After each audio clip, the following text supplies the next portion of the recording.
Hello everyone, welcome back to our channel. This is me again, Money Mind. But if you're new to this channel, please click that subscribe button and your like button so that you can help this channel to grow. In this video, I would like to talk about Zoom stock. Should we buy, hold, or sell? Due to overwhelming second quarter revenue of $663.5 million or 355% year-over-year increase, Zoom stock price flies to 40.78% today, a $132.9 increase from Monday's closing of $325.10. Actually, this year, Zoom stock increases to 573% since its closing price of $68.04 way back December 31, 2019. Zoom Video Communications Incorporated provides video-first communication platform for online meetings, webinar, and online conferences. Which business had benefited from COVID-19 lockdown? They revised their revenue outlook because of that from $2.37 billion to $2.39 billion for fiscal year 2021. That is a 281% to 284% increase year over year. It earns a lot of business from businesses less than 10 employees, which are 458% year over year, as most small and medium enterprises are working from home. It may also include subscriptions from sales professionals and sales agents in financial industry who can't visit their client for a face-to-face meetings. School also adopted their technology for distant learning. Moreover, they also have 988 customers contributing more than $100,000 in 12 trailing months, up 112% from the same period last year. They also have a trailing 12-month net dollar expansion rate with more than 10 employees above 130% for the 9th consecutive quarter, which means that the period of May, June, and July, which lockdown is strictly observed, is the period where Zoom has earned a lot of subscription revenues. With this foregoing business matrix, fundamentally, Zoom is an ideal stock to buy, having a growth rate of 271.4% this year and 38.46% in next 5 years according to Yahoo Finance. Meanwhile, on its most recent quarter, current ratio is 1.81, which to me is very ideal.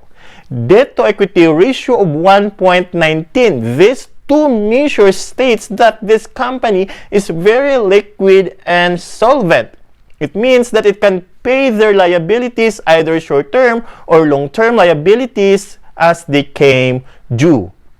Meanwhile, its total assets over total liabilities is 1.84. And what I love with this is they have a gross profit ratio of 71%, though a little off from industries more than 80% where companies of the same nature is operating. Their operating margin is 28%, and they have a positive cash flow of $1 billion.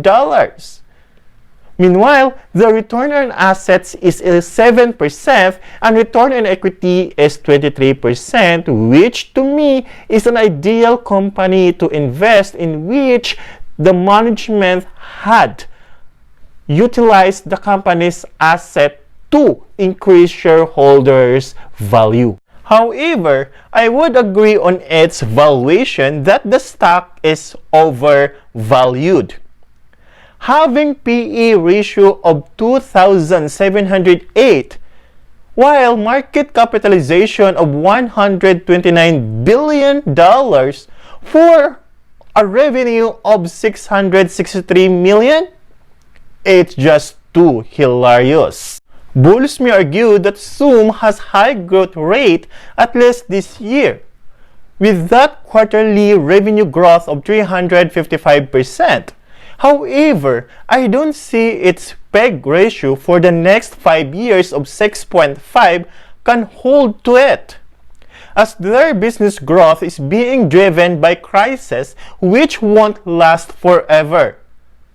To me, it's not Tesla, which EV will be the future, and Amazon, which e-commerce platform totally change everyone's shopping experience.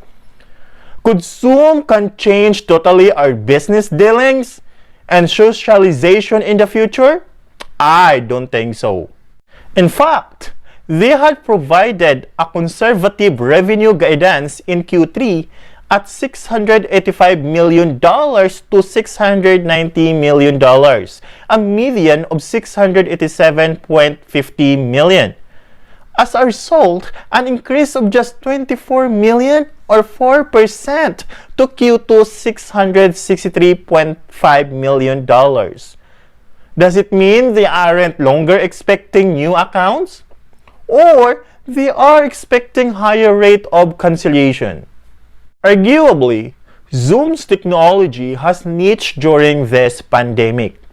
But as the economy recovers from this crisis, as people is starting to go outside, and businesses had resumed their work on site, and professionals had started to meeting their client face-to-face, to me, as a financial advisor too here in Canada, I would love to meet my clients personally.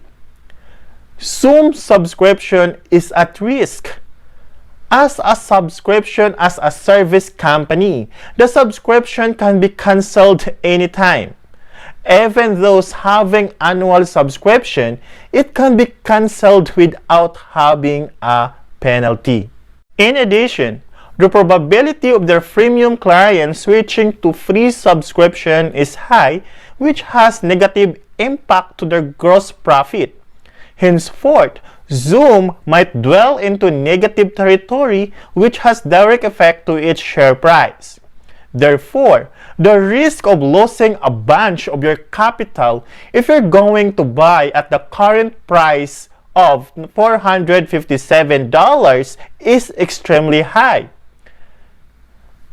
As Zoom's intrinsic value is just $111.36 or as low as $89.09, applying 20% margin of safety. So if you're going to ask me, oh, money mine, where are you going to buy Zoom stocks? Then I'll be waiting at least $120 before I'll have a position with Zoom.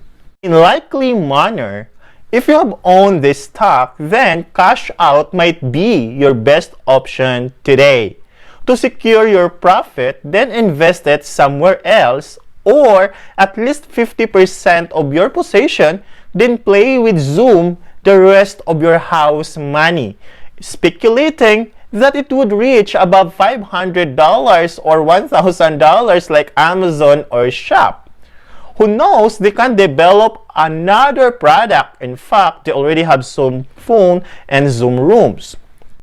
I think they are on that way as well to develop a certain product that could provide another value-added services to us aside from having online conferencing and meetings, as they have spent a lot in research and development.